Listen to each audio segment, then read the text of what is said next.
Hey, this is Matt Reisinger of the Reisinger Homes. Welcome to my video blog dedicated to building science and fine craftsmanship. I'm here at a project that my company is just finishing up. We've been working with Nick Deaver Architects here in Austin, Texas. And as you can see, the house is looking amazing. This is a La Habra smooth stucco, which is really our favorite. So this is not a painted stucco, but the final coat has an integral color on it. So it's absolutely beautiful. It really has that mottled texture. The purpose of today's video though is I want to talk to you about what's behind the stucco. This is the first install that I've ever done of a ventilated stucco. If you've seen my other cladding videos where I talk about reservoir claddings, you know that any cementitious or rock or brick product that's on the outside of a house is going to soak up moisture, and we really want that moisture to be able to get away from that cladding without hurting the house. So let me rewind time a little bit, and I'm going to show you on the mock-up what we did behind this to achieve a ventilated stucco. We're going to be talking specifically today about Cosella-Dorkin's Delta Dry Stucco and Stone product.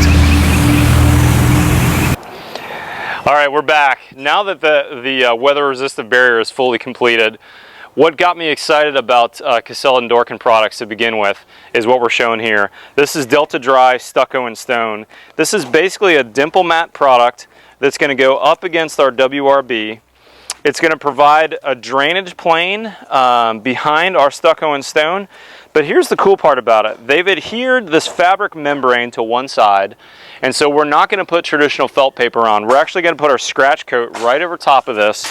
And then this product here is some type of plastic looking membrane that's going to provide an air gap both behind the stucco and behind our WRB.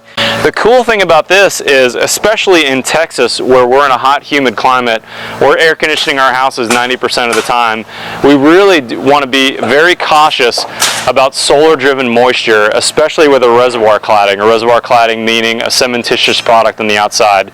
Brick, stone, stucco, those claddings hold water, and so this is a zero perm product that's going to have a vent space behind that stucco. So now at 4 a.m. when my sprinklers go off and wet my stucco, and the sun comes up then at 10 and that stucco is soaked, it's not going to be able to drive that moisture to the inside of the house. Of course there'll be some amount that will get through there, but not nearly as much now that I've got this zero perm product, and I've got a nice 3/8 inch air gap, 10 millimeters behind here, so that I've got drainage and airflow behind my stucco and then behind my WRB.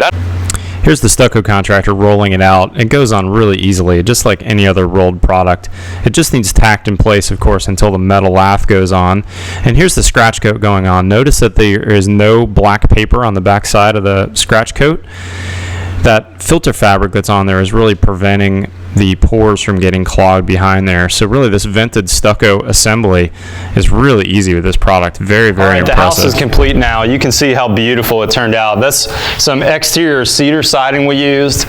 The architectural steel in between these Anderson 100s, boy, that just makes for a beautiful window. The architect, Nick Deaver, did an amazing job. But here's the star of this video. That smooth integral color stucco is just so pretty because of that mottled look. But again, this is a porous product. If you look at the bottom 2 feet or so, you can see how much darker that is. We just finished power washing this back porch, and that stucco has soaked up a ton of water. That's the same thing that would happen on splashback on a rain event, or if your sprinklers are hitting the house, which happens all over Texas and really the southern US. So this is best practice now, because now this reservoir cladding is going to be able to dry to the backside or the front side. Here's the air gap that we put underneath here. So now that Delta Dry Stucco and Stone has an air gap at the bottom. We also provided an air gap at the top. We've got a stucco soffit here. This is dense glass gold with a stowe finish on it to produce a smooth stucco soffit. And you can see we've got a nice big airflow grate right there with that nice punched aluminum. We've got the same thing on the front side of this soffit. So now this stucco has a way for air to flow in and out. This is really best practice for stucco. If you'd like more information on any of these Cosella-Dorkin products or best practices for stucco, please visit my blog at mattreisinger.com. I'd also love you to have to check out our Reisinger Homes Facebook page or my Twitter handle, which will be over here somewhere. Thanks for joining me, everybody. We'll see you next time.